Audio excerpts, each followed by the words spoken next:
Dwellers in Darkness, Chapter 4.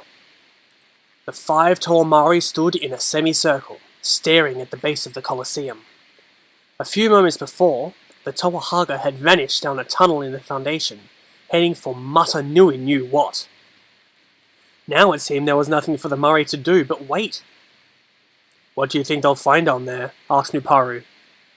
"Pipes," said Huki dismissively. "Dirt, stone rats, maybe an underground stream or two. There's nothing down there." "How can you be so sure?" asked Jala. "Onumatoran have been all over beneath this city," Huki replied. "If there was something down there, they would have found it by now." "Maybe," said Nuparu, sounding not at all convinced. "Let's go," said Harley.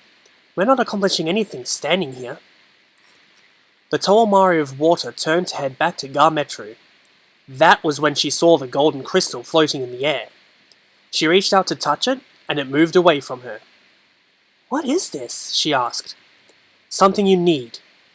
The Toa Mahri spun around to see an ebon-armored female standing just behind them.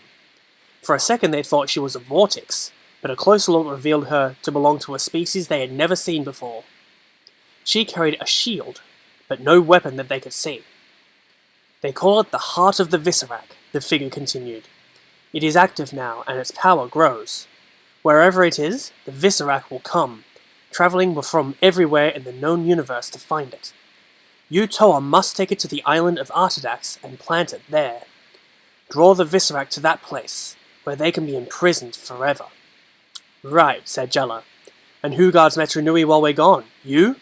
"It will be protected, never fear," said the woman. She produced a small stone tablet bearing a map to the island and handed it over.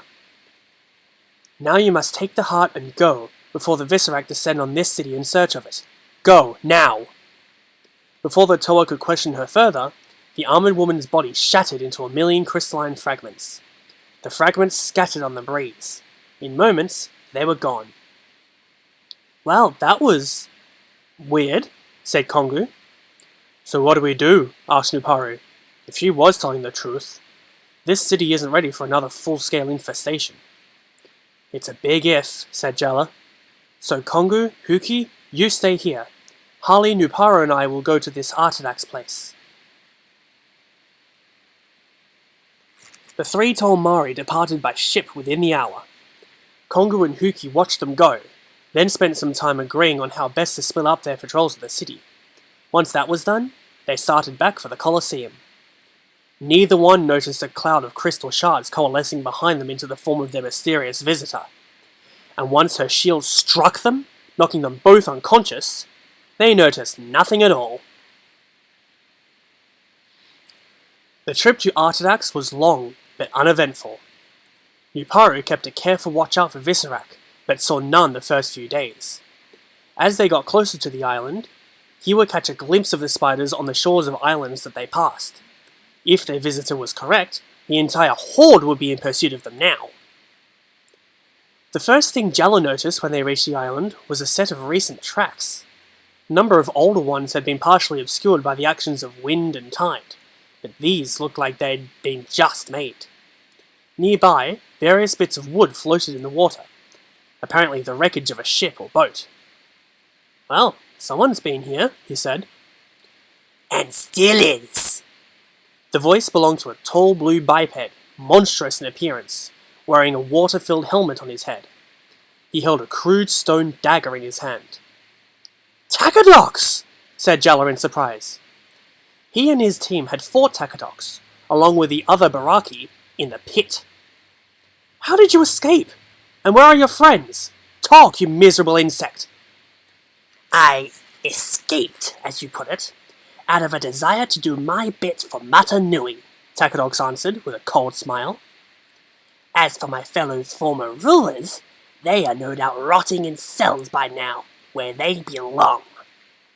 But what brings you to this garden spot of the universe?" "They do," said Nuparu, pointing toward the ocean. It had become a sea of Bogarak, skating across the water's surface, heading for the island.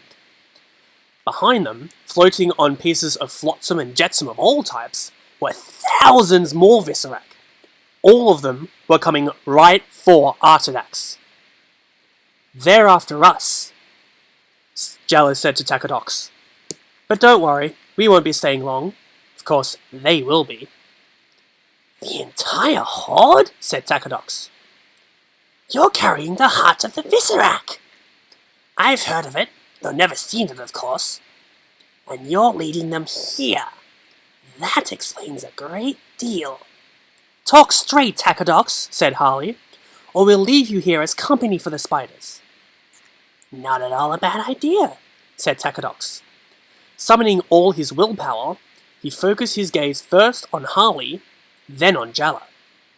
When Nupari tried to shield his eyes, his two allies grabbed him and forced him to meet Takadox's stare. In moments, all three were in a hypnotic trance.